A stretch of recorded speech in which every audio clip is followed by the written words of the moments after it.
interrupted conversations. I know events like this, so much of the value of being here is the opportunity to connect with each other. So apologies for interrupting you now, but I do promise you'll have a chance to connect again when we're done with our panel discussion.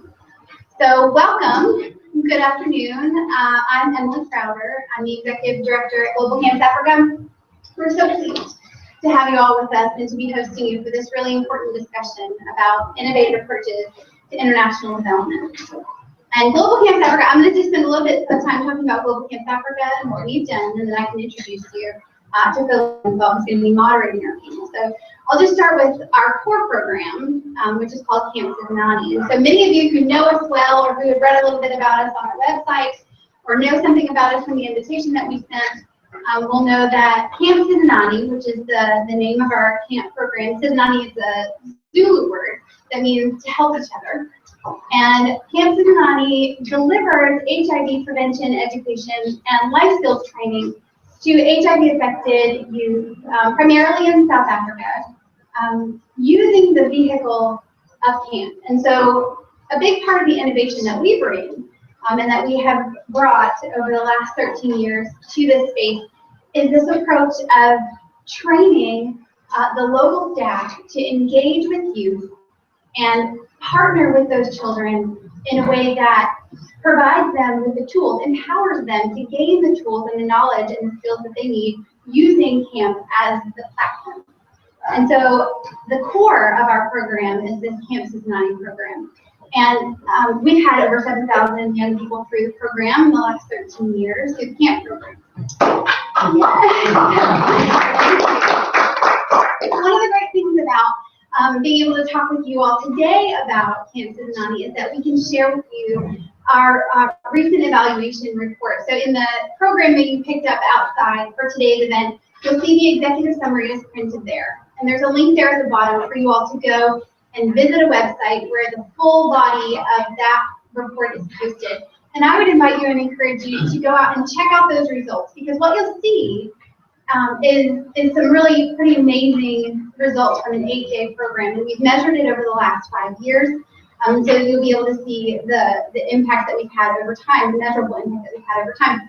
And I want to talk a little bit about camp. I know some of you here are camp people, and so I want this to resonate with you all in particular. So using camp as a vehicle allows us to do some pretty special things around HIV prevention, education, and life skills development. So I'm going to use swimming as an example, because swimming is one of those camp activities that a lot of us can identify with, having had camp experiences ourselves. So we use swimming as an example. When we bring campers out of Soweto, many of our campers come out of Soweto in South Africa. Many of them have never been in the water. And in fact, many of them have been told that Black people can't swim, and they're afraid of the water. And so we bring them out to Camp Cincinnati and have swimming as an activity. And on day one, we ask our campers, what do you hope or what do you expect to learn from this activity? And usually, as you might expect, we get answers that range from, I hope to be able to hold my breath underwater, I hope to learn to float, and the most adventurous among them might say, I hope I'm going to learn to swim. So under the guidance of our trained staff who understand how to work with kids in these activities to empower them to gain these new tools and all this new confidence, we see them learn to hold their breath underwater, learn to float. Many of them then learn to swim, and many of them, by the end of the week, are jumping off of the side of the pool into the deep end. And that's the impact of swimming, right?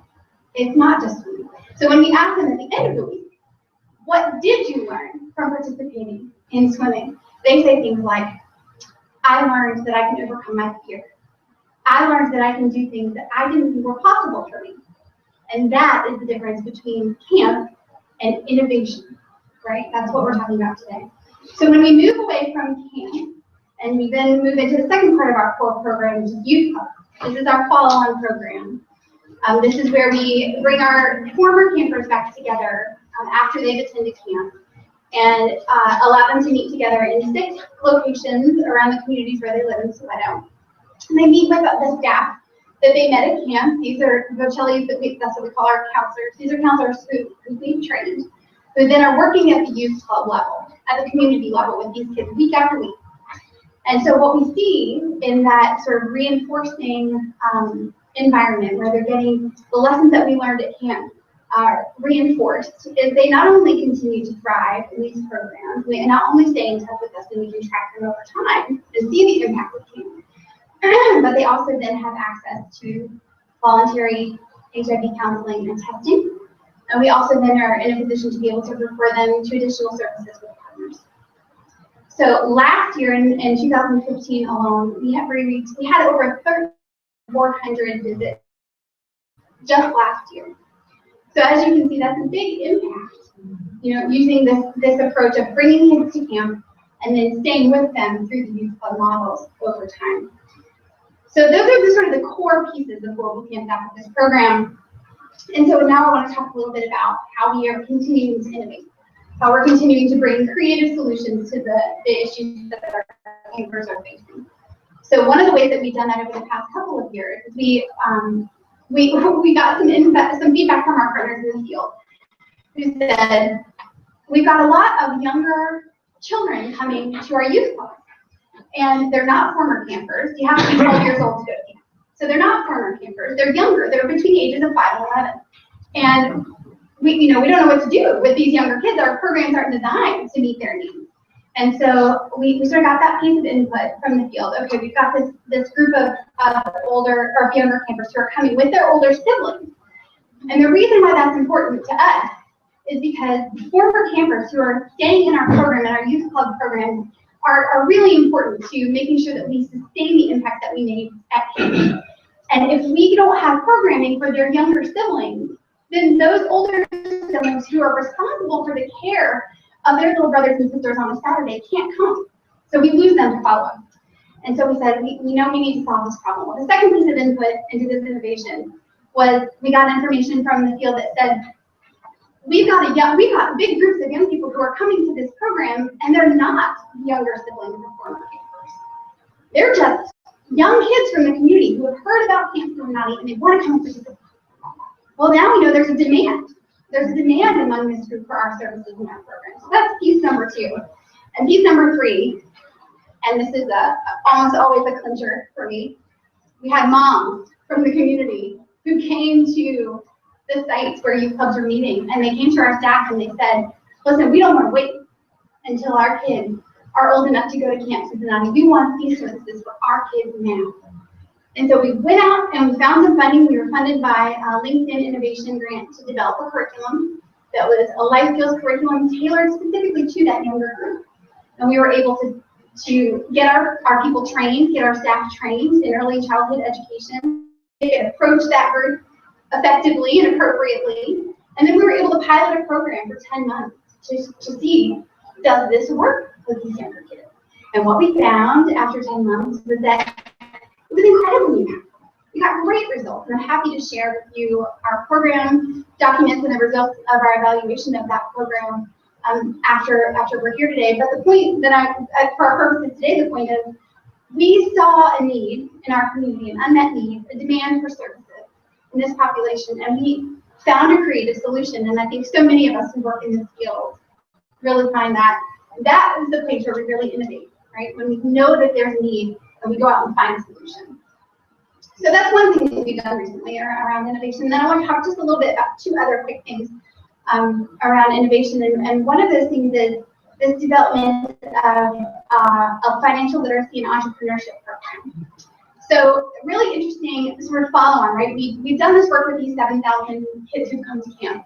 We continue to work with them in the youth club. And the next, if I took a poll, I bet many of you would raise your hands and say, well, the next natural step is to find a way for these young people to now achieve, to take that next step using these new skills that they've gotten in our programs, right? Using this new motivation and inspiration that they have to go into the world and do something productive and meaningful. That's what we're here to do. We, Global Camp Africa, are here to create help empower children to have healthy, productive lives that are meaningful in their communities and have hope for the future. So we go all the way with youth kids, all the way through the youth club experience, And then, so now we're innovating to find a solution to the then what question. And so we've developed a new curriculum around entrepreneurship and financial literacy, where we partnered with leaders, entrepreneurial leaders and leaders in the banking industry in the communities where we're working to help develop an appropriate curriculum to move that step forward. So in March, next month, at our next session of camp, we're gonna pilot this program. And we're gonna introduce the themes of entrepreneurship and financial literacy to these campers. And then the next step for us is to take it to the club level and really get granular with it over a year. Work with these kids to get a good grasp and develop these tools. And then at the end of that year, find partners that these young entrepreneurs can then work with to have their business plans reviewed, to get mentorship, and then apply for funding to launch their business. So this is another sort of innovation in a program where we're meeting this need that we're finding among our camper population. And the third one that I want to mention just quickly is just recently we've been funded by, excuse me, by the U.S. Ambassador's Office in South Africa to develop a program that targets specifically young women. And those of us who work in global health and public health understand that young women in South Africa are the highest risk group for HIV, new infections, right? So this is a target population that's really important for us in the fight against HIV. And so we're developing a new program that's targeting our own staff. So we have campers, we have counselors, and we have counselors in training. These are the ones who are the younger counselors who are being mentored by older counselors. And that's the target group for this project. You know, we want to work with these younger women and give them new tools, new information, new knowledge, new skills to be able to deal with some of the gender problems that we see that are contributing to a number of issues in South Africa, but particularly in this case addressing HIV and AIDS prevention. So innovation, that's what we're going to talk about. I know you all are here to talk about innovation and your experiences in your programs. Many of you are doing really exciting things in your programs now, and I'm really excited to hear from you all. One of the things that I find most exciting about the work that we're all doing together is that we do it in partnership. And so we don't go out, Global Camp South Africa doesn't go out and do this work alone. We do it with local organizations on the ground in South Africa. We do it with international implementers, other NGOs that are working in this space. And we do it with the support of USAID, who's funded not only Global Camp South Africa to train other organizations and other leaders in the youth development field, but also has funded camps for children from all 9 provinces in South Africa. So we couldn't do it alone, and we're so thankful for the partnerships that we have, and we hope that we're going to be able to talk with you all about the potential to partner in the future. So with that, I want to introduce the panel's moderator today, our own Phil Lilienthal, who is Global Camp South Africa and founder. Thank you, Emily. Just tagging on to that a little.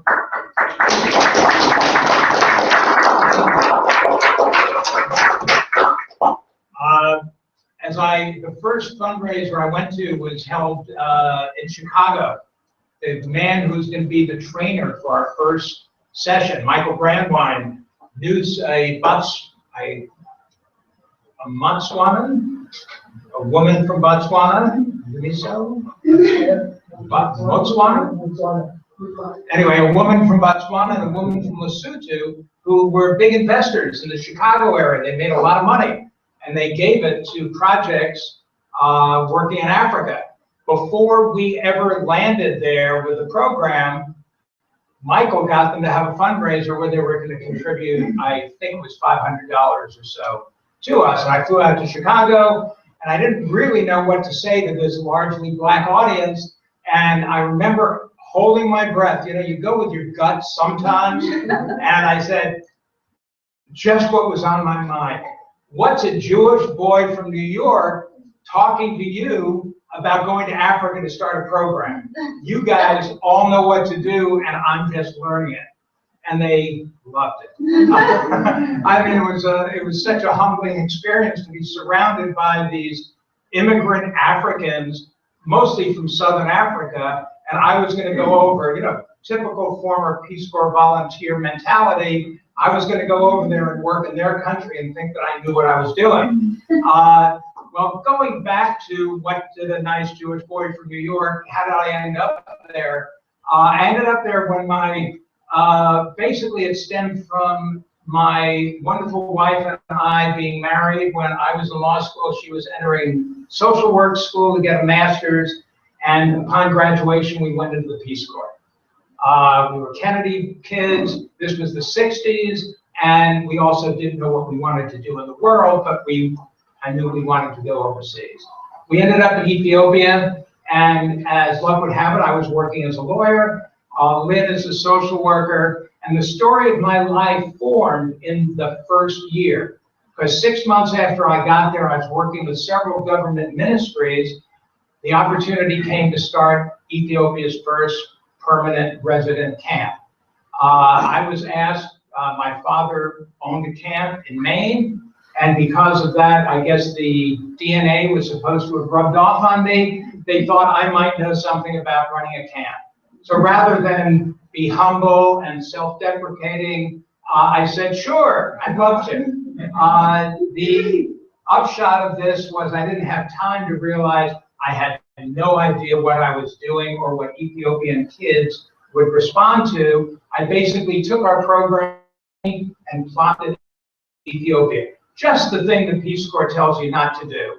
You're not a colonialist, you're not bringing American institutions, you're not, but I did. And kids in Ethiopia responded to camp exactly the way Americans respond. Only more so because they had no other alternative outlets to this healthy involvement, camaraderie, fun, interaction with kids that they didn't know. The Ethiopian government wanted it to be a place where people from different tribes would get together without the basically caste system that Ethiopian tribes had and still have to a large degree. We weren't going to change Ethiopia in that, but we were going to change the 60 kids who came to camp. And it was the iconic, I still have the photo of the white kid from the British school, from the British embassy, and going to the British school with his arms over the shoulder of a disabled orphan from the Cheshire home where Lynn worked as a volunteer, and they came to camp. And it was just this leveling, beautiful experience. So I had one session of 60 kids the first summer. We had 3 sessions of 75, 2-week sessions the second summer. And then my Peace Corps service ended. I went back to the States, imbued with what a great opportunity for development to use camp as a tool to reach a level that you would hear teachers talk about and you would tune out in the classroom. But to have this experiential, interactive way of learning struck me as marvelous, but I had a family to bring up. I wasn't getting involved in State Department, AID, or any of the things that could have gotten me overseas again. And I talked about it, and I mulled about it. I didn't plan, but it was just always in my mind.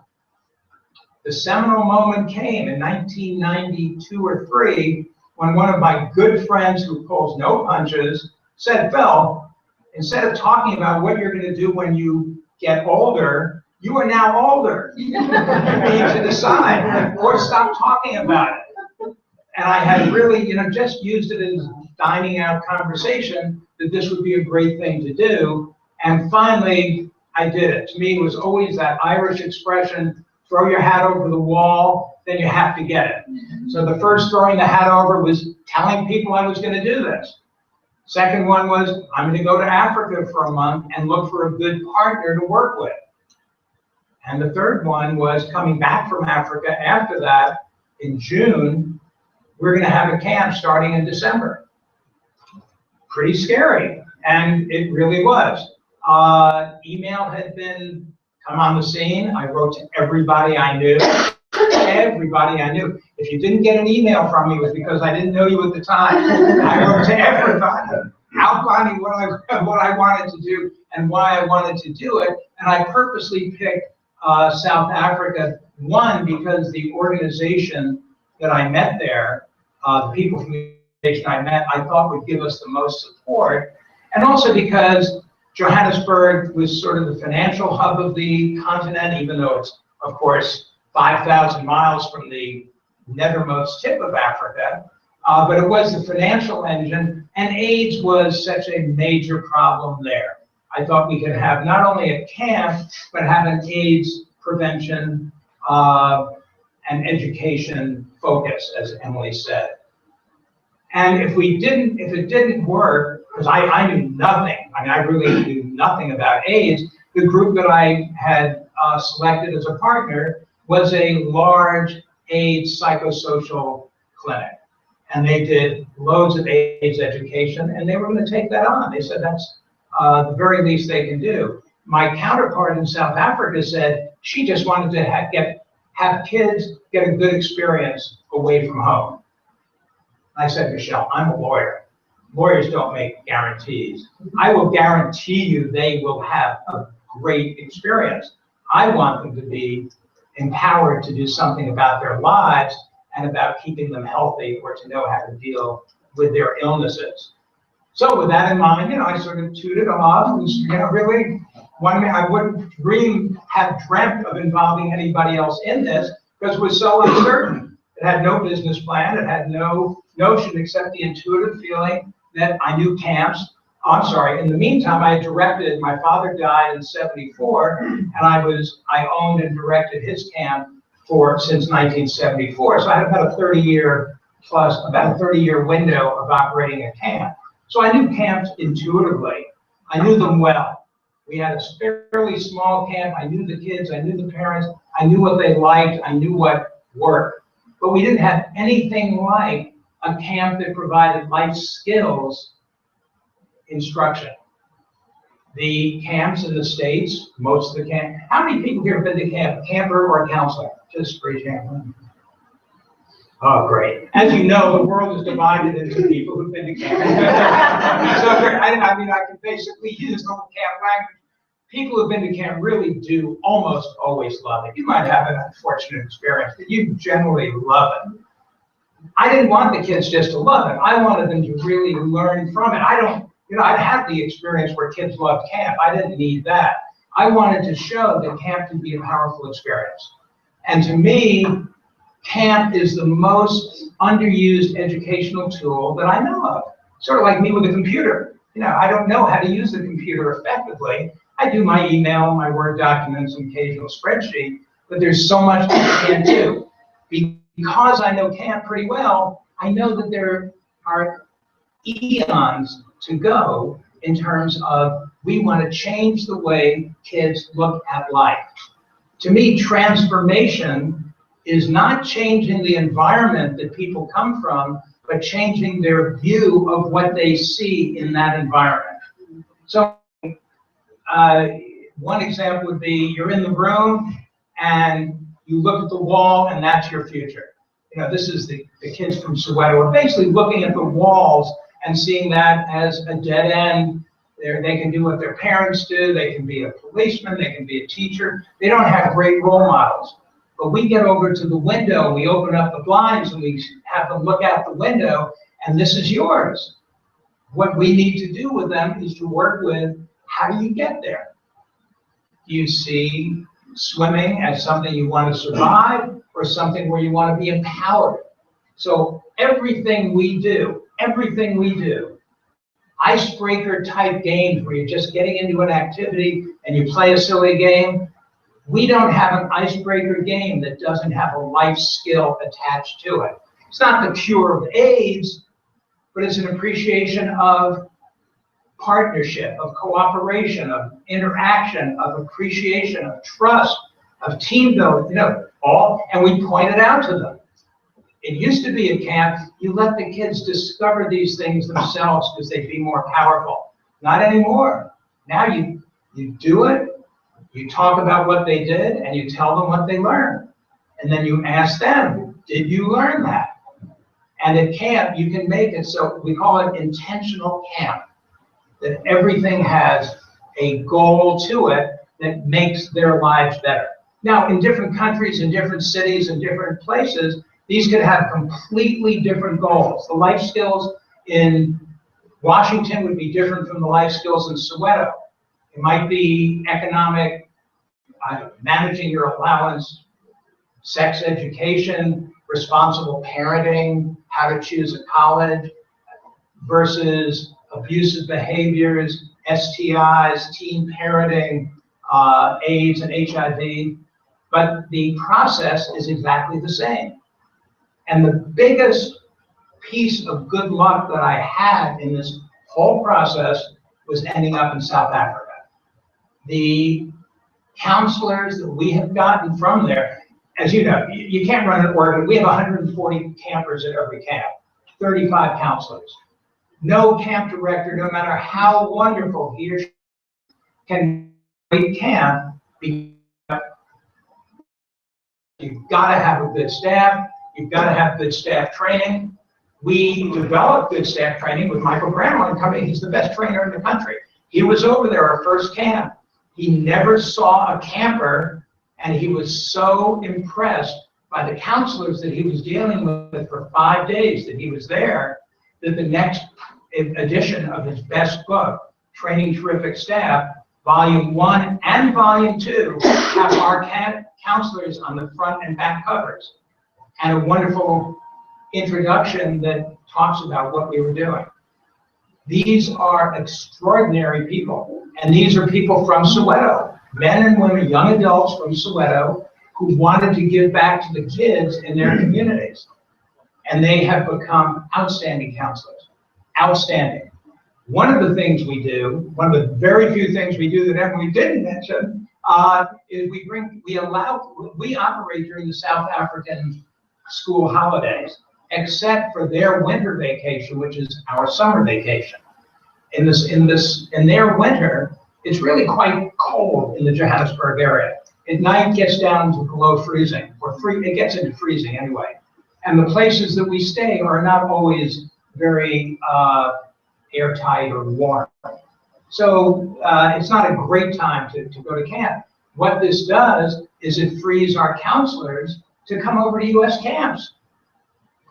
There are a lot of international counselors at U.S. camps these days, thousands. The numbers who've been trained as camp counselors are about 1%, 2%? Very few, very few. Usually they just come over, they know how to water ski, they know how to windsurf, and sure, I'd like to go to U.S., I'd like to go to camp. Our people are trained counselors. They know how to talk to kids. They know how to show children that they care. They know how to listen to children. They're not wrapped up into, in my country, children behave when the adult tells them that. They are used to camp kids. And camp kids can be rowdy, they can be rambunctious, they will ask a lot of questions. And we've got outstanding counselors. And I don't know what's in the South African genetic code that gives that, but we've had an amazingly successful council staff. And when they come over here, I would guess, Miso, maybe in the wish list of a South African from Soweto visiting the US must be in the top 5 or 10 things in my lifetime I would like to do. Top 2. Top 2. I knew you would help me out. Thank you. So visiting the US, really, and I would have said the same. It's really an extraordinarily far-fetched idea that a kid from Soweto could get to the US. And we make that available in a way that they really understand, because they know camp well. And when they come to the US and they show what they have, they're immediately accepted and loved in the camp community that they end up in. We've had about 60 counselor summers in the US, and they've all been great. They've all been great. And what the unexpected part was, when they come back to South Africa, my original thought was we've lost them. They're going to go try to get into industry. You know, they know how you're going to keep them down on the farm after they've seen Paris. They're going to want to go to corporate life. All they want to do is come back to camp and show the kids what they've learned at U.S. camps. It's heartwarming. It's really beautiful. So one of the things that we want to do now, and we started last summer in Tacoma Park, is not just bring over the counselors to work in summer camps, but maybe start a program that's run by South Africans over here and have them run the program and have kids, inner city kids, and my ultimate goal, and I shouldn't say this too loud. Toss in another hat. Toss in another hat is to work with Native Americans, because the problems that the Indians on the reservations or off, there's so much still alienated youth culture where, it might work, who knows?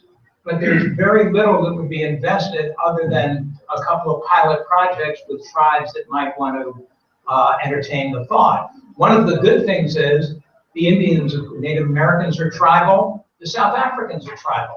They might have that relationship, and by not having somebody from the dominant society come in to run the program, they might get more of a listening. So we're constantly thinking of things. We try to avoid mission drift, but we try to keep on our strengths and see where our strengths can lead us.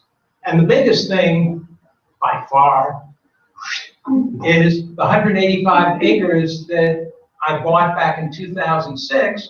We'd like to develop into a permanent site for a camp.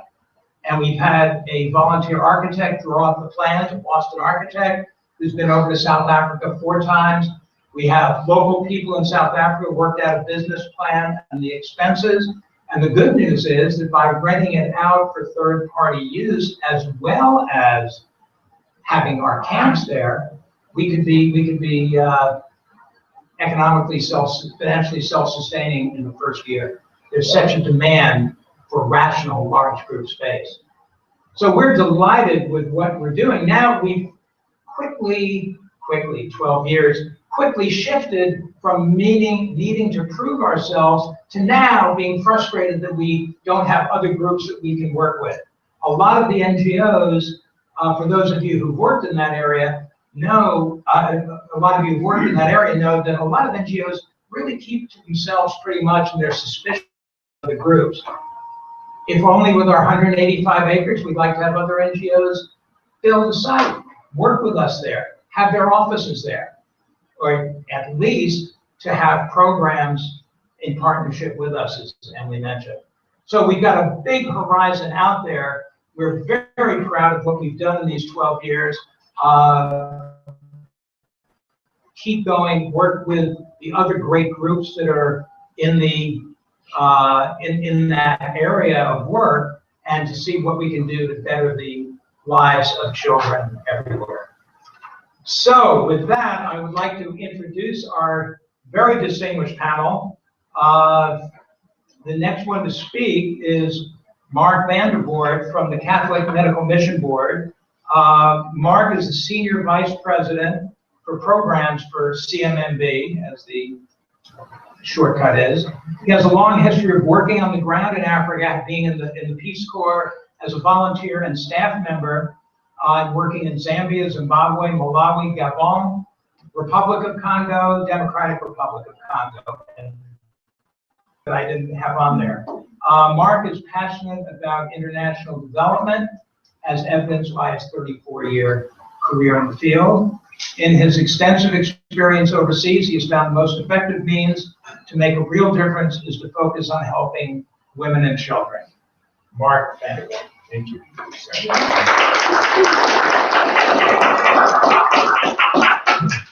Like Phil, I got my start in this whole career in the Peace Corps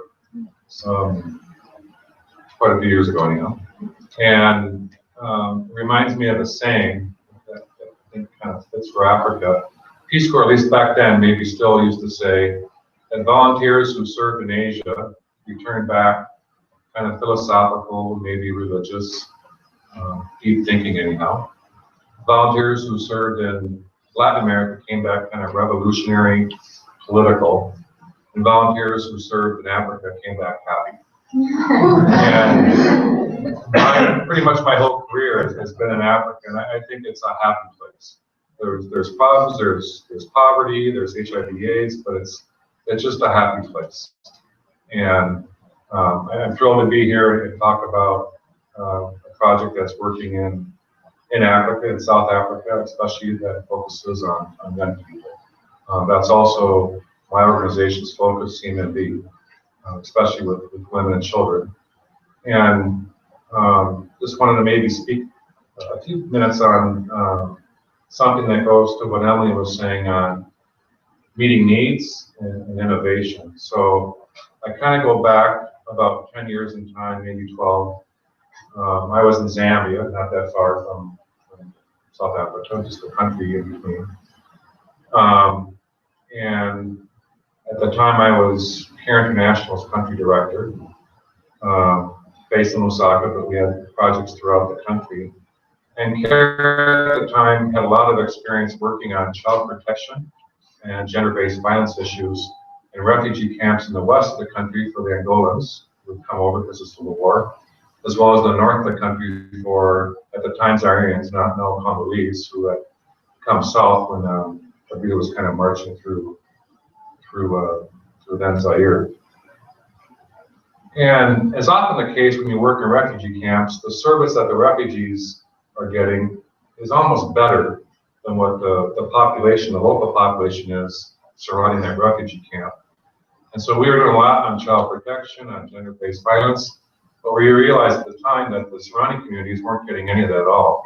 So we started doing a little bit of assessing and looking at what the need was outside of the refugee camps, and the true Zambian population, and came up with what we saw was a true need, that there wasn't any entity looking out for children in need, women in need, or in some cases men in need.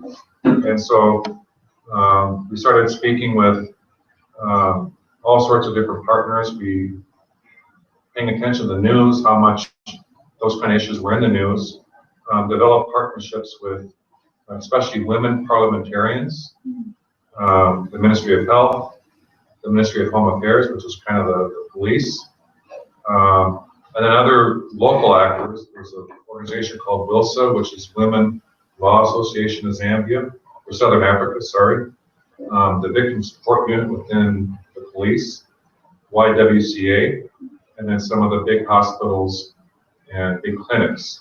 And we just thought that there was a huge need to help give children and women, and in some cases men, assistance. So we developed a pilot based on this assessment. We got a little bit of seed money from the EU and created a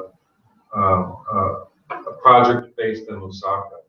And one of the problems that was going on in Zambia at the time was if someone was the victim of some kind of violence, that if they went to the police first, the police would say, no, you need to go to the hospital first. And if you went to the hospital first, they say, no, we can't let you get to the police first. So there's just this kind of lack of coordination on how, because it was a very taboo subject. There was lack of coordination on how these things were going to be handled. And so we developed in this pilot project kind of what we called a community response center, kind of a one-stop shop, where in that shop you got legal advice, you got psychosocial counseling, you got medical advice, as well as legal advice through the police or victim support unit. And we started advertising on the news. We have parliamentarians, especially women parliamentarians, talking about it when they had the microphone. And we had people coming from all sorts of different parts of the country, all the way to Lusaka, just to get that kind of support. So based on kind of the huge demand, and with YWCA having volunteers kind of everywhere within Lusaka, the whole volunteer network kind of drumming up, here's what's going on, here's what you can get. We actually submitted a proposal to the Department of State with in partnership with World Vision, CRS, and AfriCare, and grew the project to the major urban centers in Lusaka, so I think, or in Zambia. So I think Lusaka on the day had 3 or 4 of these centers up in the Copper Belt, which is the north, but also fairly densely populated, had a bunch, and then down in the south as well. So this project filled a need that hadn't been there, worked on trying to address a need that was also linked to HIV/AIDS in many ways, and it was innovative in the sense that no one else was doing it. So it filled a niche, and sometimes I think development projects, their success is almost inversely proportional to the amount of funding. This was kind of a very shoestring funded operation. Because it fit the needs of most of the international NGOs as well as the local institutions, they were willing to go the extra mile and not look at the bottom line so much, but really wanted to help women and children, and in some cases men, who were victims of gender-based violence. And so I think this is moved on to other countries, and CMMB, the organization I work for now, is actually going this model out in different places in Zambia, as well as South Sudan and Peru. So I just wanted to share that as something that I felt over my time in Africa, that's something that really filled a need and had, I think, a really big impact. So with those few words, just wanted to share that. Okay.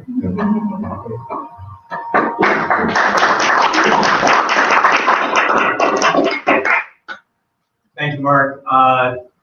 Going next to State Department, Natika Washington is the Director of Global Programs in the Secretary's Office of Global Women's Issues. In this capacity, she designs, manages, and oversees staff and the implementation of several multi-million-dollar programs aimed at empowering women socially, politically, and economically in developing nations. She focuses on collaboration with other governments and the private sector to empower women around the world.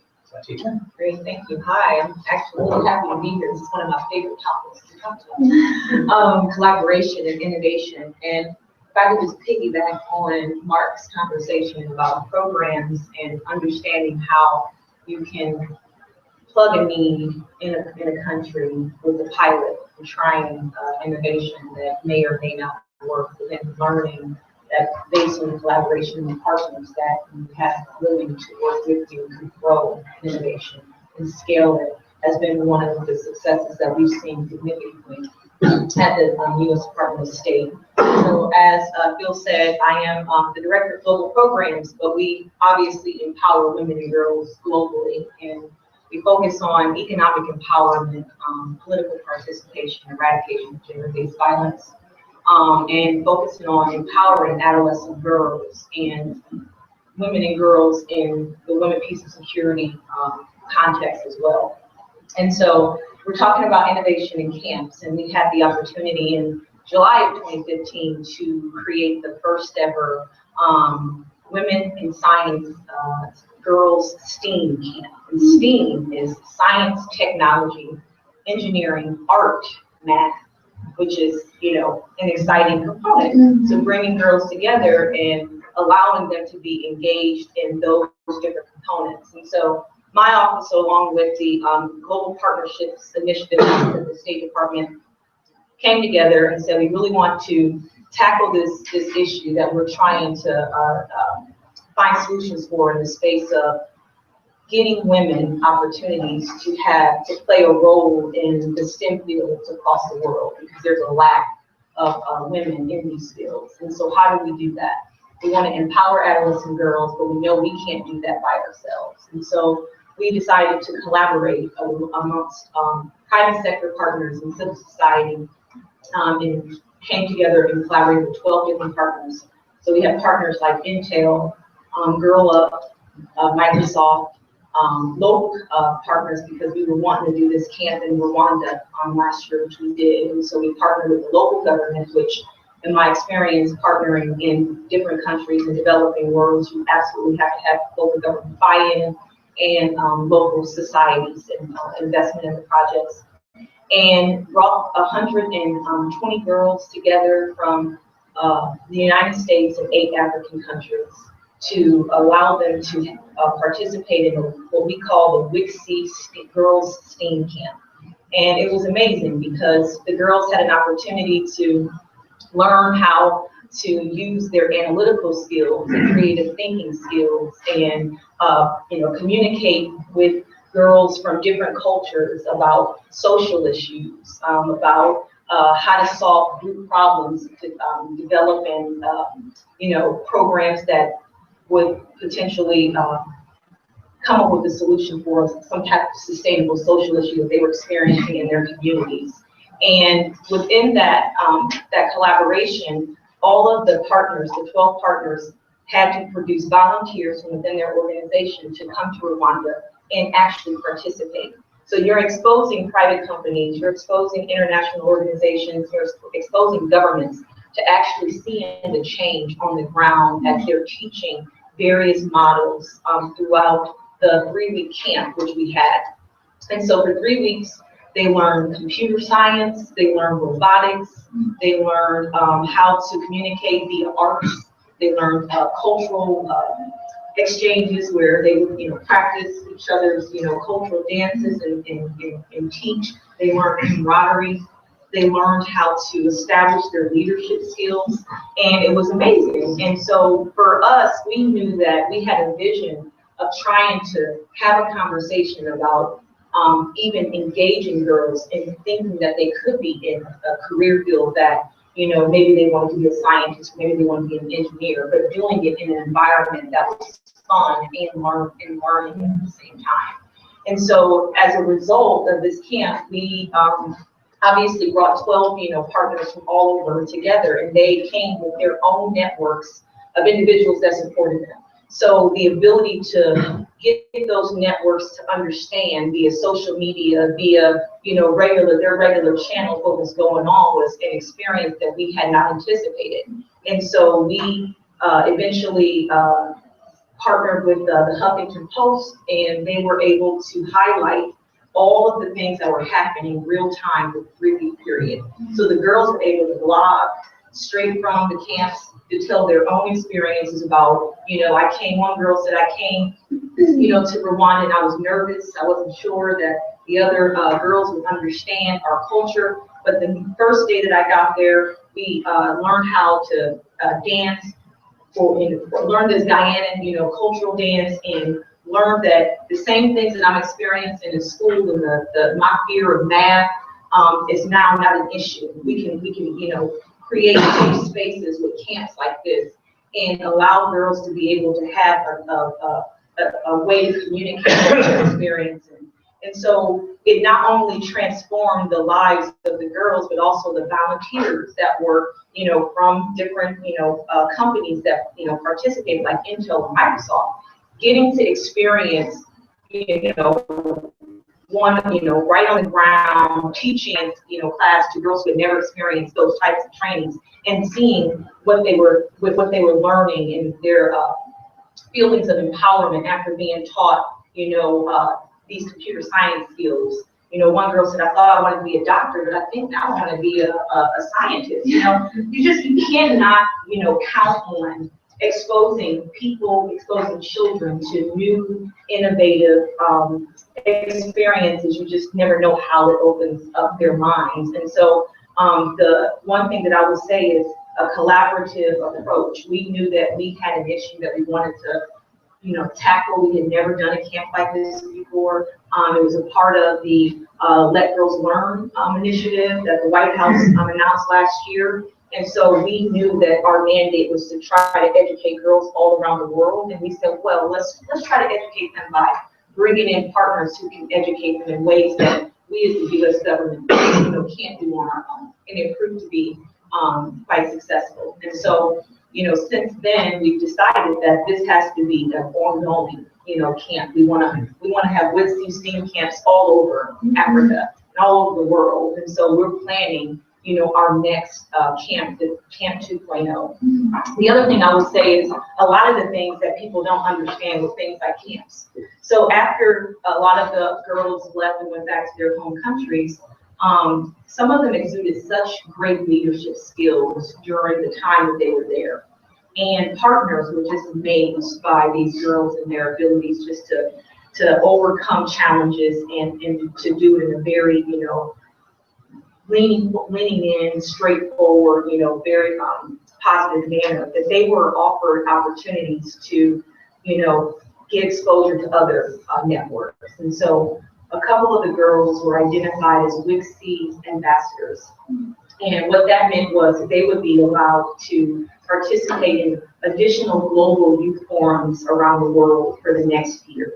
So every couple of months, they would be invited to go to Paris and participate in another youth forum where they're interacting again with youth from all over the world and using those skills that they were taught in this camp and paying it forward. And those were some of the kind of experience that the girls never expected that they would have been able to get access to, but are so grateful and so happy and already planning what, how they want to help the next girl in their community to do that. And so I think for us, the one thing that we do in the Office of Global Women's Issues, and I would even say that our the Office of Global Partnerships Initiative, is we're always looking for opportunities to partner. We're always looking for opportunities to be innovative. And so I think I would say specifically for Global Camps Africa, because you guys are doing such an amazing job with these camps, have been around for a long time, and right offhand how effective these types of camps would be.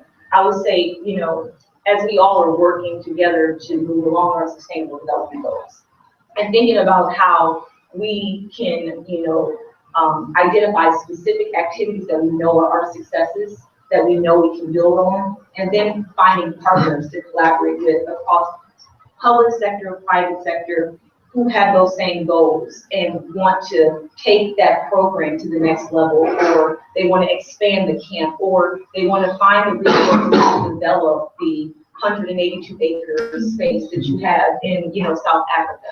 I think that is one of the best forms of innovation, being connected in forums like this, where you can have conversation, you can have dialogue, you can learn from each other and find out what's happening and how we can potentially partner together is always a positive. And then I think one thing that I think we don't even do so well as the U.S. government is the communication factor. Taking advantage of all the communication channels that you possibly can have, and you never know the partner that you partner with for that next project, what their network looks like, what their communication channels are.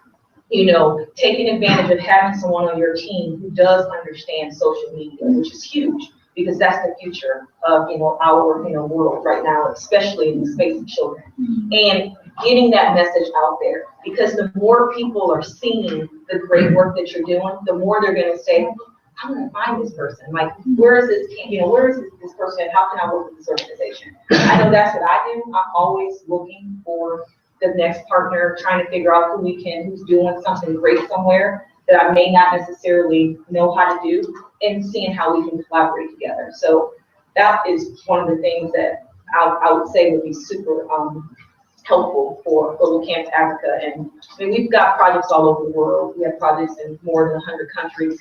And so it's exciting to be able to see some projects that mostly started as pilots that have now gone on to phase 2, phase 4, and have been picked up by other companies, So that's why I love innovation and collaborations. I feel like we've been successful because of these two components. Thank you.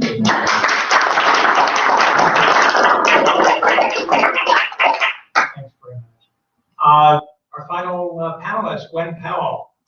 Gwen is going to suffer from the introduction because I know her too well and too long. Gwen is an old camping hand. She's been a director of a camp. She's gotten every national award from the American Camp Association that they have to give. And that's a very exalted perch to work from. Gwen was she runs a program that collaborates in Russia. It brings students to Russia every summer. She was the professor of recreation and leisure studies at the University of Georgia. She's now the professor of parks, recreation, tours, and management at Clemson University. She's been on the American Camp Association board. She's a vital member of the International Camping Fellowship Board, which has conferences every 3 years of which brings together people from some 50 countries or more that have camp programs. And she a believer in camp as the conveyor of great things in the world. More to the point, on this panel, she recently completed a 5-year evaluation study of Global Camps Africa. So Gwen, would you like to tell us something about that? And welcome. Thank you. Thank you. It's really a privilege to be able to be here. When I think about the Seasonani effect, it's truly a challenge as a social scientist to think about how do you listen to the great things that were being discussed by the previous speakers here and look at it from a systems approach. How do we look at it from a systems? Because we don't have yet the technology to take every person, put them in a hovercraft, and take them to be able to see the programs in action. And when I was approached by Phil about talking about how to look at how to evaluate Camp Seasonani and Global Camps Africa, the challenge and the need for innovation really rests in how do we do program evaluation?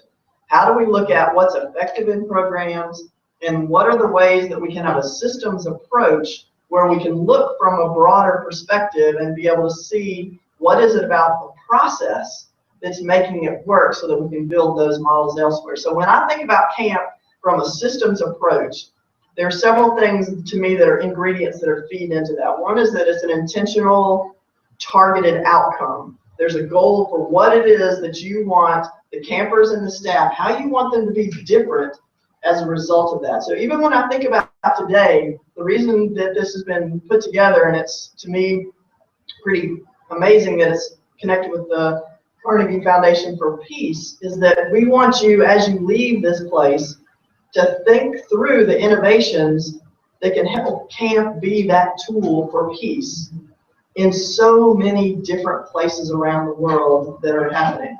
It's that targeted outcome, the difference between the people.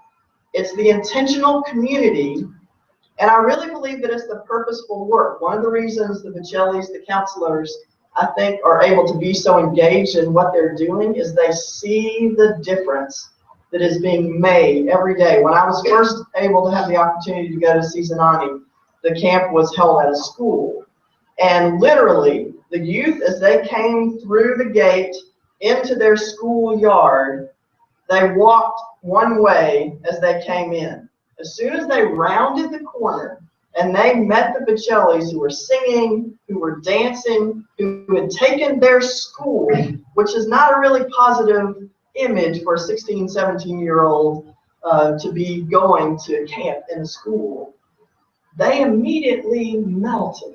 There was a softening that was visible. Now, how am I going to measure that? How am I going to be able to convey that to other people? How do we work through that? And so what Seasonani did bravely, I think, was invited an HIV expert, Dr. Sui Ho, and myself, the camp and youth development specialist, to come in and really observe, to see the training that was implemented not by Michael Brandwein, the renowned trainer, but by the Seasonani staff, how they had taken Michael's work and made it their own work. And we were able to see from a fidelity standpoint that they still had the essence of what they had learned 5 years ago and were imparting it to the current staff that were getting ready to implement that camp.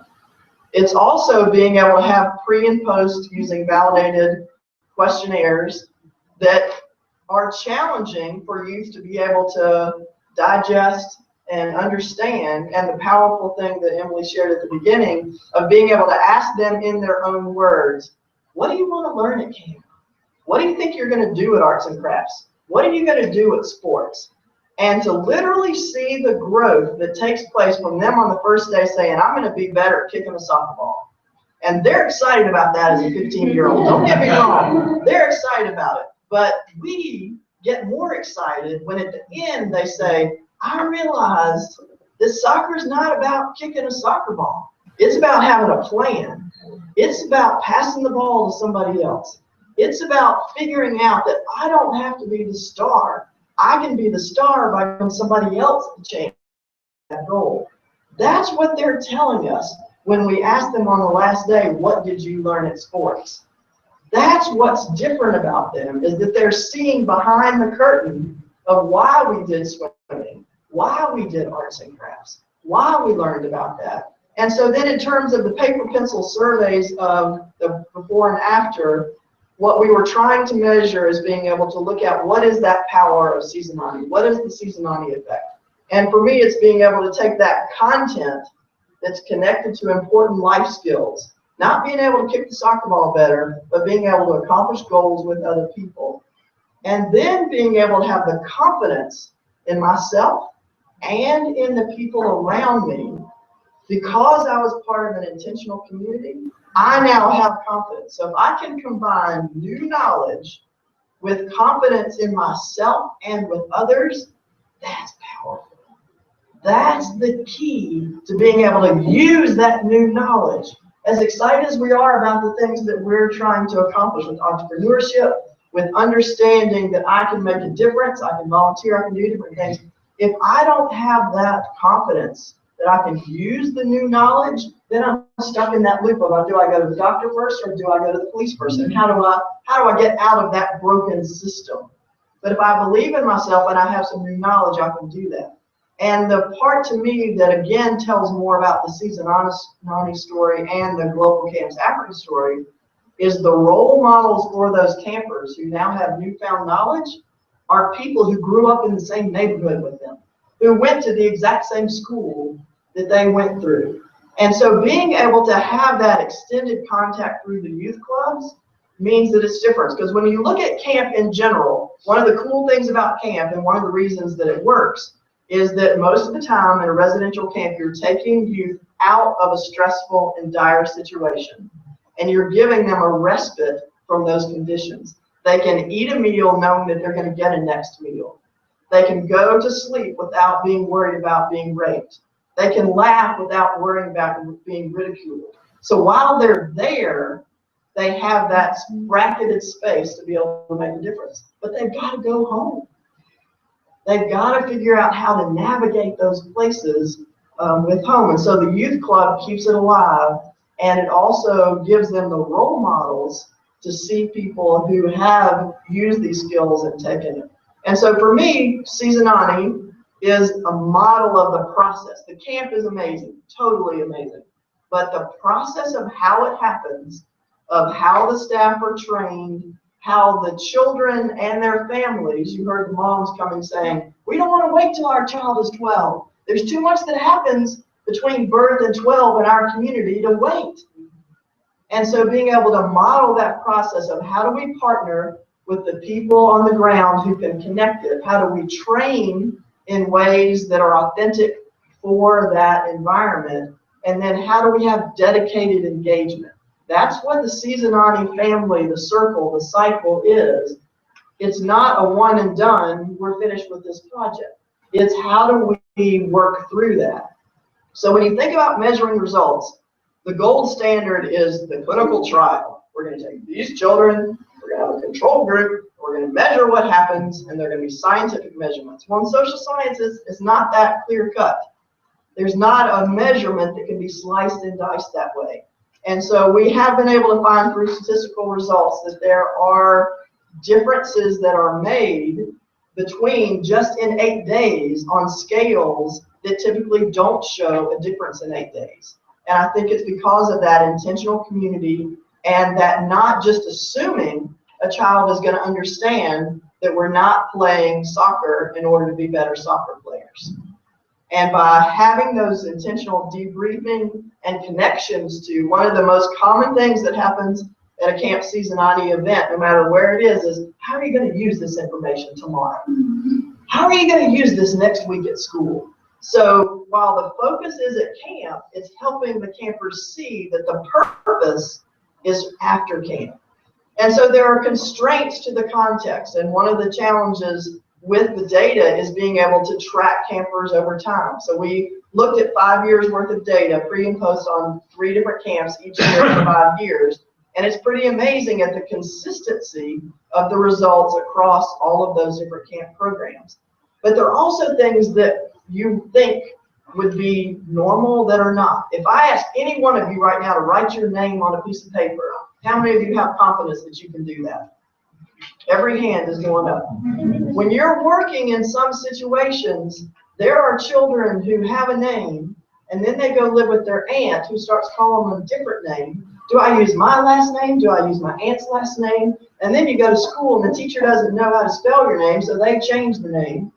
You grow up in an orphanage where they call you one thing and you don't even know what's on any paper about you. So one of the real challenges is trying to track people and being able to work through that. And so what's happening right now in the youth development world here in the United States are things called a post-only reflection. And so there are youth outcomes batteries that the American Camp Association has come up with. And they're basically asking campers, how much do you think you grew as a result of this camp experience on these specific things? And then the campers say none at all, a little bit, a lot, an extreme amount. But it's still being able to require the camper to give you their perspective. And so the next generation of assessment is authentic assessment. And so for me, that's the next innovation in social science. It's the next wave of innovation in social projects, entrepreneurship projects, is how do we measure it? I bet a lot of you now have something on your phone or on your wrist that's counting your steps. You're more confident about your physical fitness because you have a measure that's counting what your behavior is.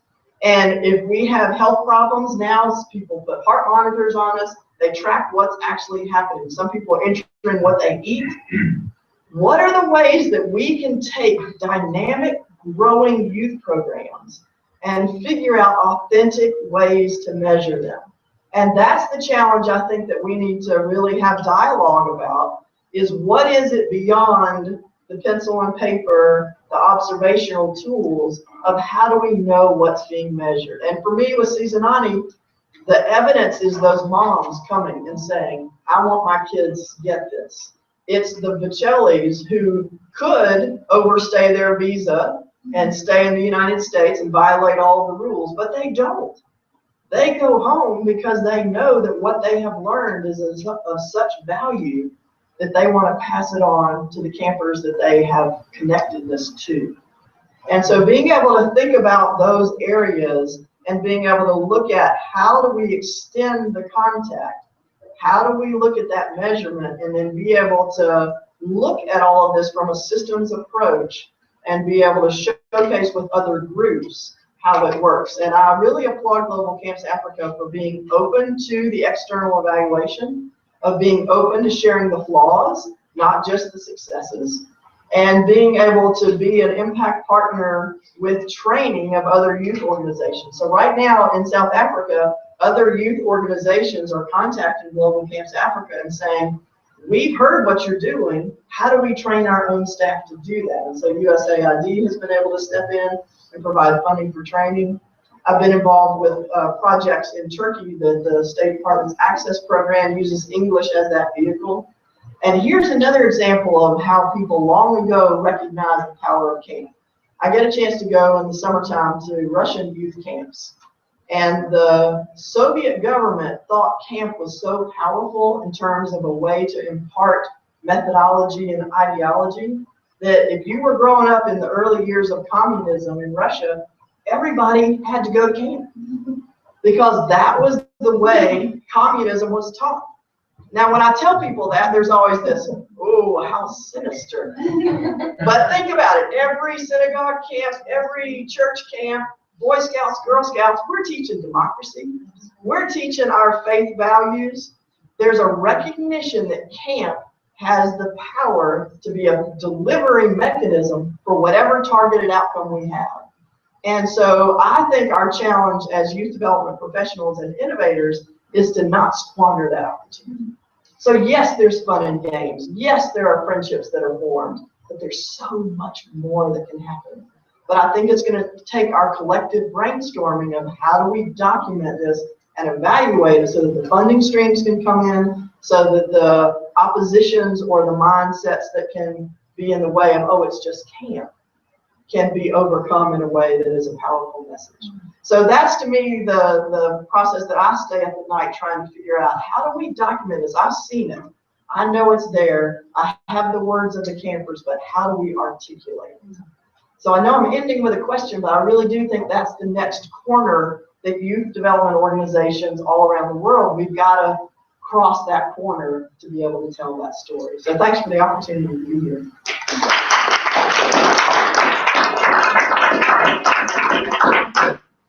Thank you, Gwen. Thank you, entire panel.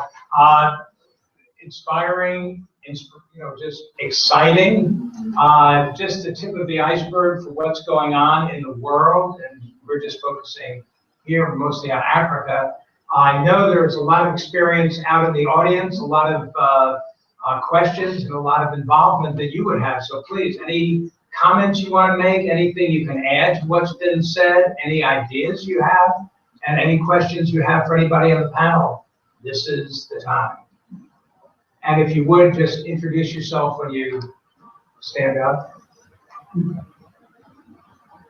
Awesome. When you're close enough, you can use the microphone. Can speak loud enough? Can you hear me? Yes. Okay, well, first I publicly want to thank Kate Goodman for inviting Family Matters of Greater Washington out here and introducing us to Global Cares Africa.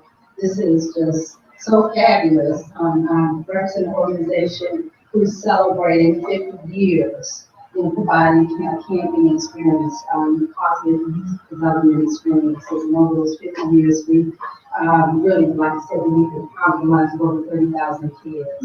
And so I know I have to speak for my CEO and President, Jackson Smallwood, who really wishes that she could be here, but partnering, using innovation, and going globally, opening up our 400-acre facility to kids across the waters is something that she wants to do. So in celebration of our 50 years, this year, I invite everyone out there to come see us. We're out in Markham, Virginia. But we've really, for the past 50 years, have been focused on serving underserved kids and providing that overnight camping experience, as we pointed out, to kids that wouldn't otherwise have that opportunity. And so we are looking for what's next.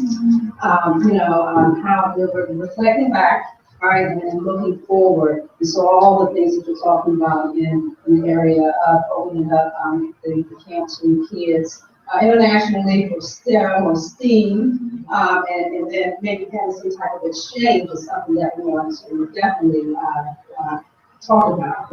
I have one question about timing. So as you pointed out, their winter is our summer and vice versa. What is your exact time frame for their summer camping experience, which would be our winter camping, and then our winter camping, which would be their summer camping? What does that look like? And then I want to get my car, so all of you get your car. You gotta come out to our camp. We have 401 acres, with the amphitheater out there, swimming pool really renovated, basketball courts. And when you talk about just we're using probably less than 1/3 of the facility that we have out there. So even building and renovating are things that we really welcome. So I have those questions, but I'm not going to stand up. I'm afraid my answer is rather short.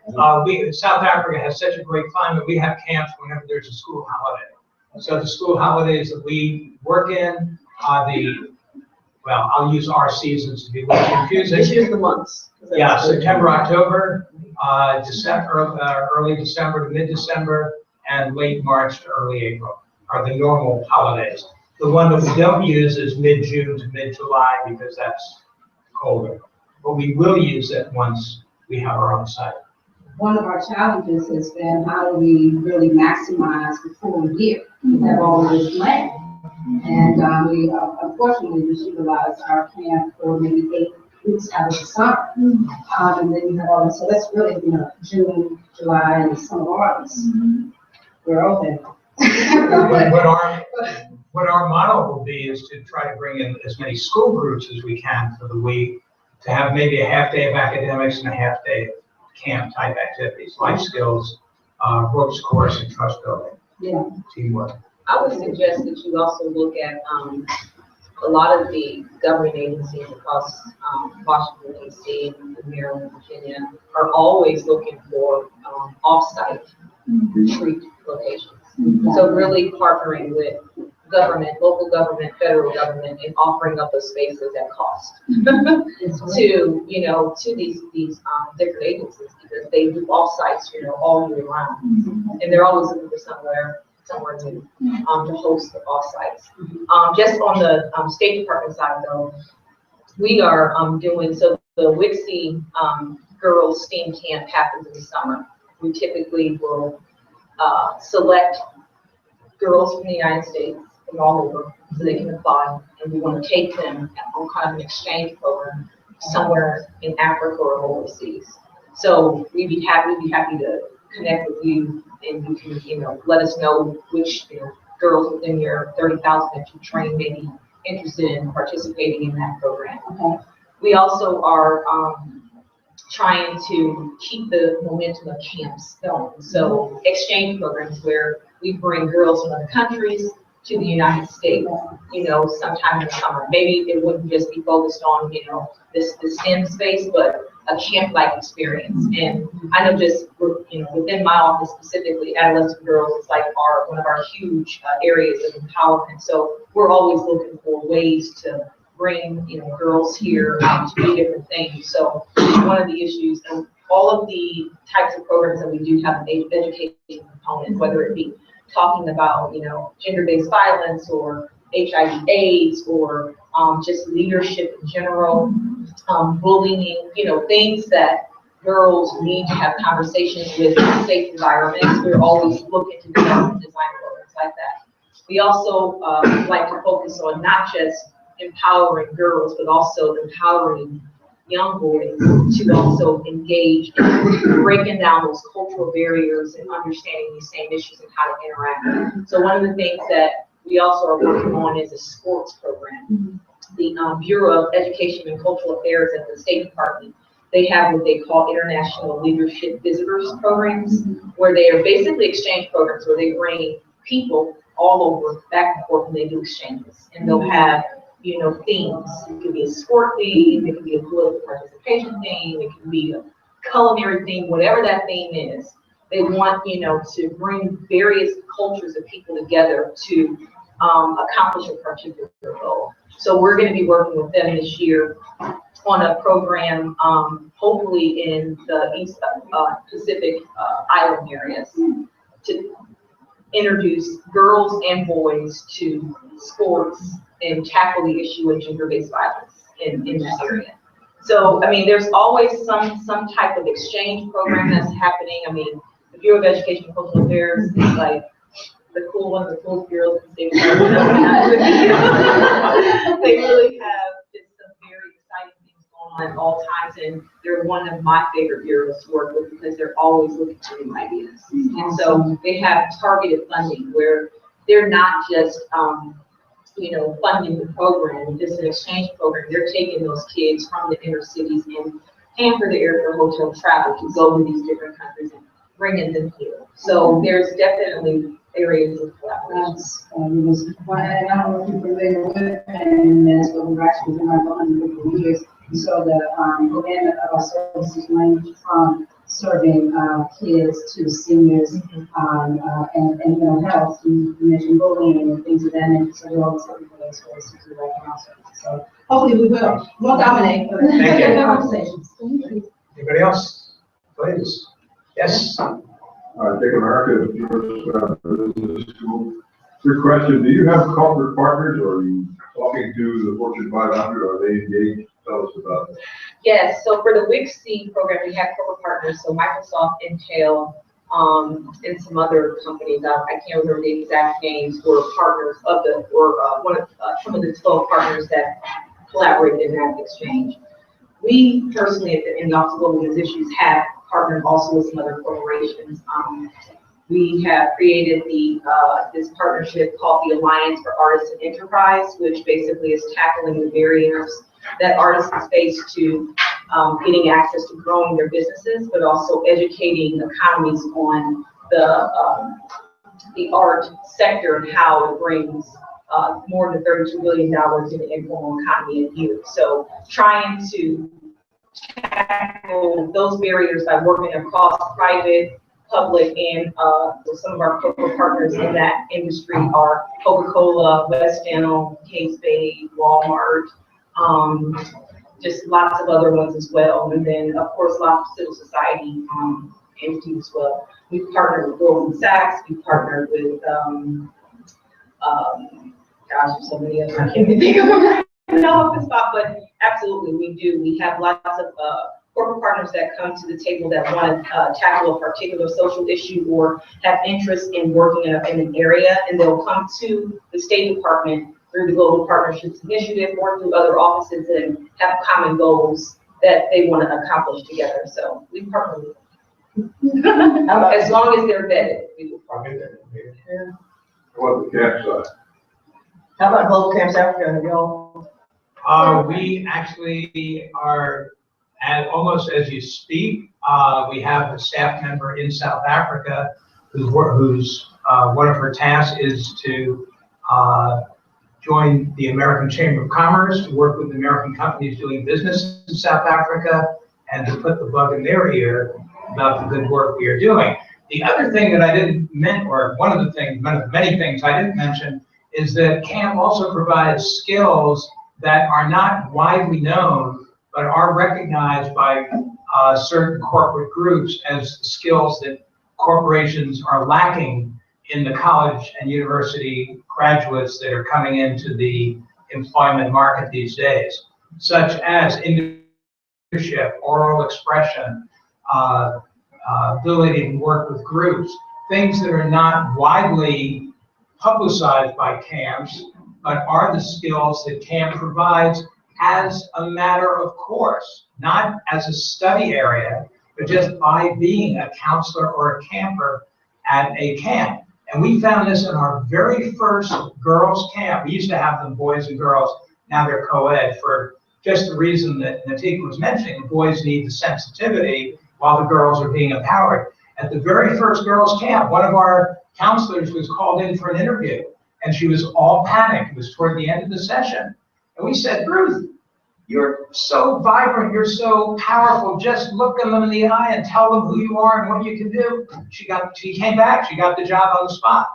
So in South Africa, it's a little bit different. It's speaking up and not having the mumbling eyes down approach. A lot of it is the black South Africans knowing how to speak to the authority figure, which is usually a white South African, and looking in the eye and speaking directly. So I think we can do a lot more in the business community just by expressing those kinds of skills. Yes?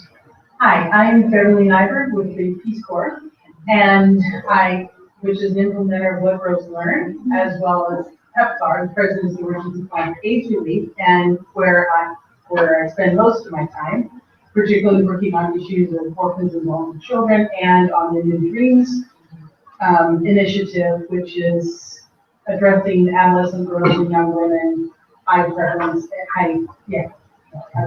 for HIV.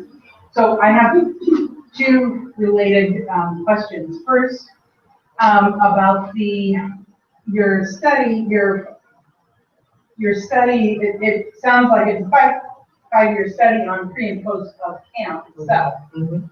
And wondering if you guys are thinking or are in process of, or anyway, the longitudinal impact on the camp participants as they grow up, particularly as you're mentioning some of the impact on employability and job security, as well as on just holistic well-being.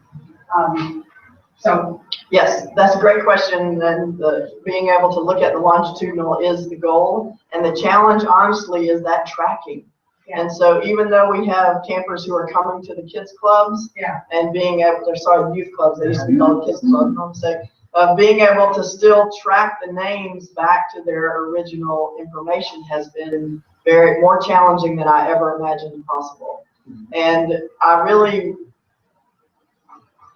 had new insight with this when we did a training with adults. We were there literally a captive audience for 5 days. They were on property, they weren't going home, and still matching up the pre and the post with adults was almost impossible. We had a good 10-15% of the sample that we could not match. Have you thought about using biometrics? Have you thought about like thumbprints?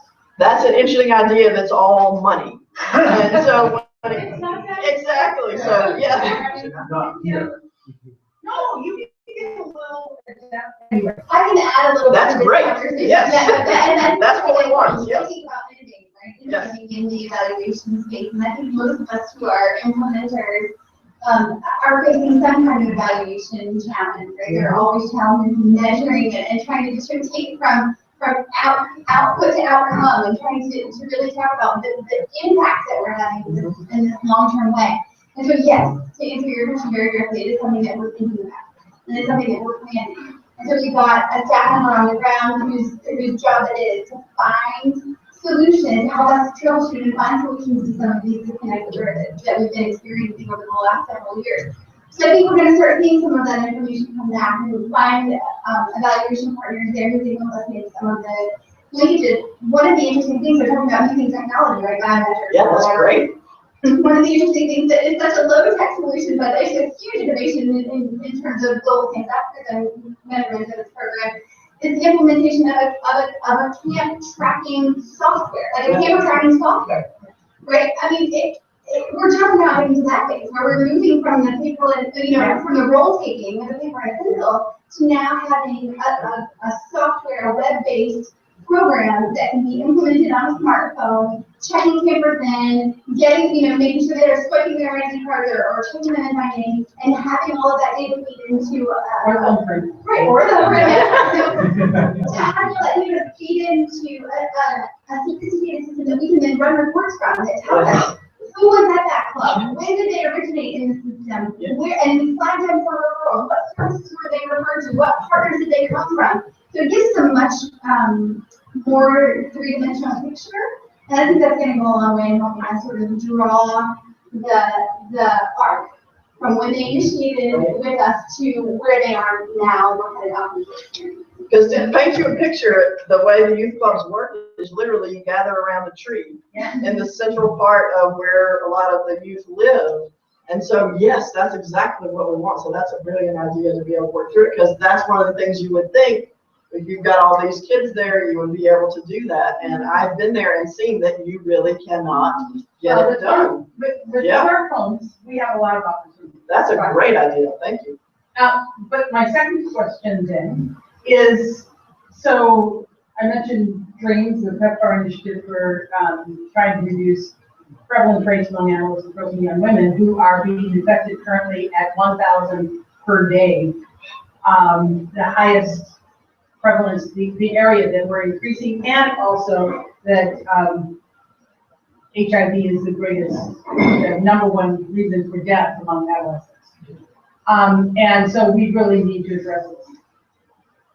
This is particularly true in South Africa. And so I have been thinking about how could we use camps as social problem solvers, and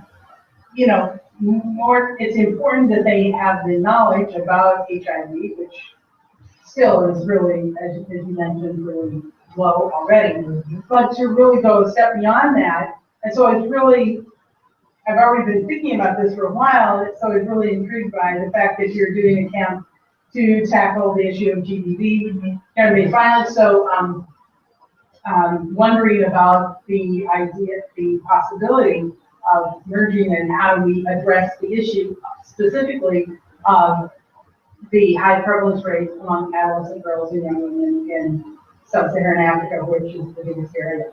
So I'm just putting that on the table. And so in 2012, we actually partnered with PEPFAR on an initiative that was called the SGWI PEPFAR GBV initiative. That's a lot. I know. Our office in PEPFAR, gender-based violence initiative, and the idea was to make the direct connection between gender-based violence and HIV across PEPFAR countries. And that initiative came out with us being able to identify the direct link between gender-based violence and HIV. So we funded about 32 projects from 2012 to 2014 and learned a lot throughout that initiative, but also got that conversation being started about, these two are not separate. They are connected, which you already know this. So to answer your question, yes, there could be absolutely a conversation between our offices, our agencies, to collaborate, to think about how we can use dreams, how we can, develop, use the idea of camps, potentially create something to tackle this issue. So I'll make sure to keep in mind that. Because we need, Yeah, we need the youth involved to help tackle this. absolutely. Because they're the ones Absolutely. getting affected. Absolutely. They're the ones that know. I was just gonna add, PEPFAR is actually our biggest, non-private partner, biggest bilateral partner. And we're gonna be involved in dreams in both Kenya and Zambia. And kind of through our own assessment process, we're actually very interested in, kind of for lack of a better way of expressing it, but by affluent men and adolescent girls, and that kind of dilemma there. And so, and also alcohol, how that relates to HIV/AIDS, especially adolescent girls who are involved. So we actually, in Zambia, we're really hopeful to have a partnership not only with Dreams and USAID in Zambia, but also with Sad Miller, and start working on the alcohol side of the equation too, because I think, at least in my experience, the alcohol side of HIV/AIDS has been underexplored, and how that can contribute to things, as well as helping young girls be able to say no, or at least have much safer sex, because that's also something that hasn't been fully, I think. So I think Dreams is a huge, excellent initiative, because it's been something that PEPFAR has maybe not looked at as much as 20/20 hindsight that we could have. So I think it's something wonderful. So we hope to be very involved in that. Beverly, with all the Peace Corps Camp Glow projects, would those tie into a big study like this? And are you using your biometrics for something like that? Well, so I've been talking about this for a while, but, so going back to the evaluation, this is something we need to be doing with our camp rows and some camp rows too. And we've been talking about it, so I jotted your name down. There's a potential resource perhaps for helping with some of those evaluations.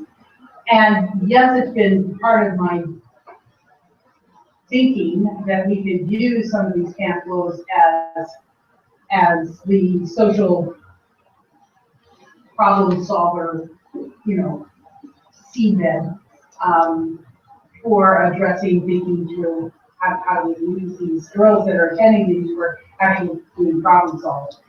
But I know there are ones who do this, actually have experience in using camps for problem solving. And so, I've been thinking how we can tweak some of these camps. But I understand there were some great new regulations put out a couple of years ago that govern how the camps should be used and the sustainability. Yes, I believe it. So I mean, that is built into what they should be doing. It's not, I take it, it's not always done. Well, no, it's not always done, but I'm thinking of a much more targeted, intensive, social targeting of how we really eliminate, how we stop the epidemic among adults and girls. So it's interesting that we're having this conversation because, of course, Global Camp Africa, mission is focused around HIV prevention in the adolescent population. Yeah.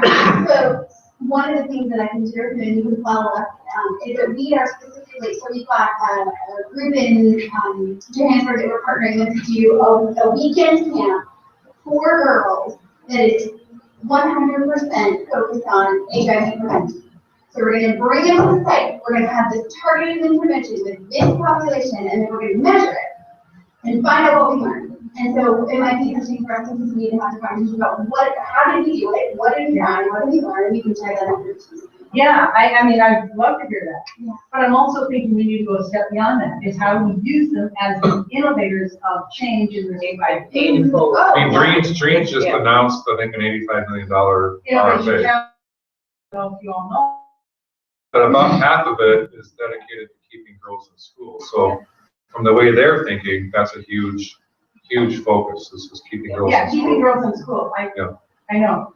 But I'm saying, how do you use the girls themselves to be the Agents of change. agents of change? Yeah. And that's that entrepreneurship piece as well, of being able to take your idea and work through it. Yeah.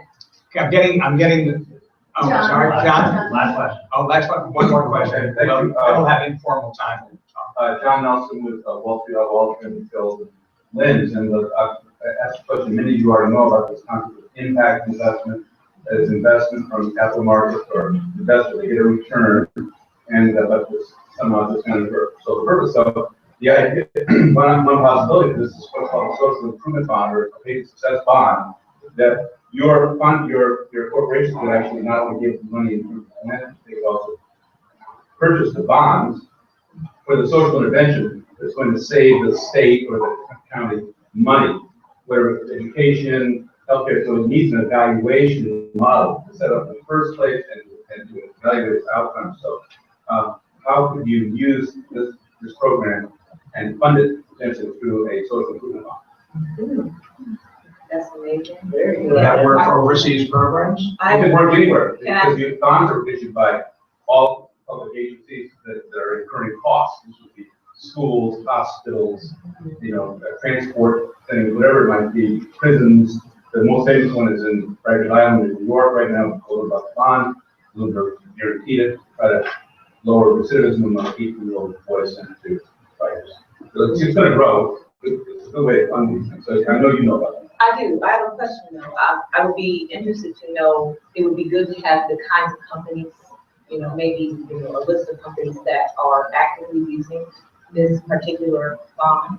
Because I think the issue would be connecting them, understanding what their social issue is that they care about, and using their position and these bonds to be able to target them, to put them. So far, it's mostly foundations, universities, they're purchasing bonds. We work That with, corporation can do it. that's something, I'm thinking of the corporation side. We work with lots of foundations. Sure. In Gates university. will know all about it. Yeah, we've had resources with Gates, and we had a partnership with them, and they gave us resources, and then we programmed them out. But I think that it would be helpful to just kind of maybe do some research as well and find out, what corporations actually have, something in their heart that pulls on those strings and say, I really want to invest in what this social issue is, and then approaching them and saying, boy, do we have an idea for you. You can get a return as well as. And you can get a return, exactly, and presenting that case to them so that they, would be more.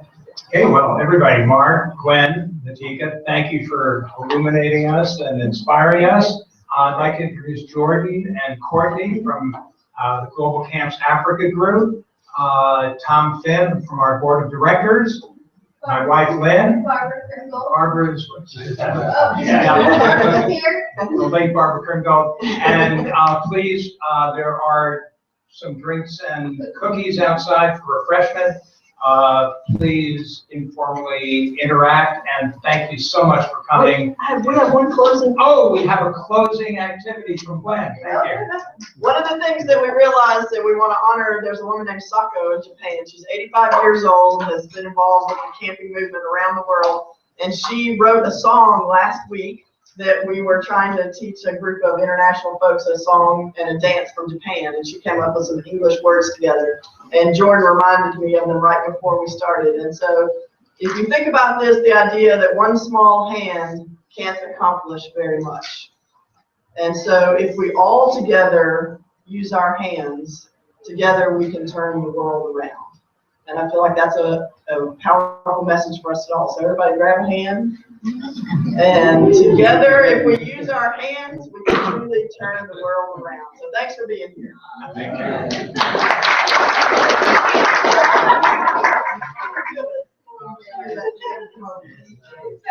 Is there a way to get everybody's information in the room? Like, Would we want to?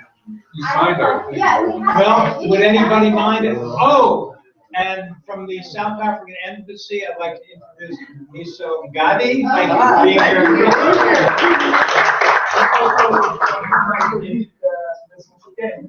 who actually, Yes, thank you. Thank you. If anybody doesn't want their information shared, just let me know, or let someone from the cancel, we'll make sure. But for anyone that does want to find out who's here, we'll share people that are okay with that. Great, thanks. Thank you.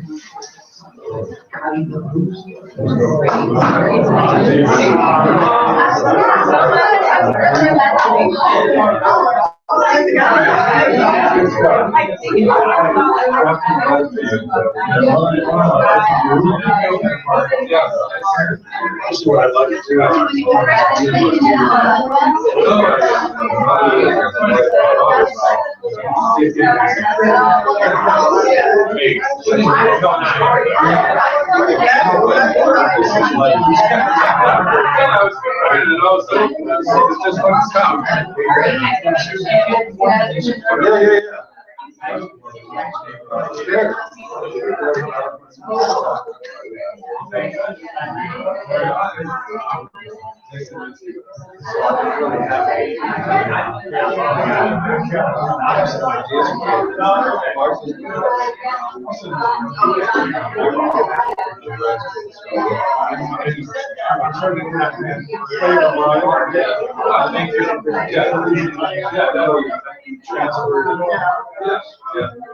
Southeast schools.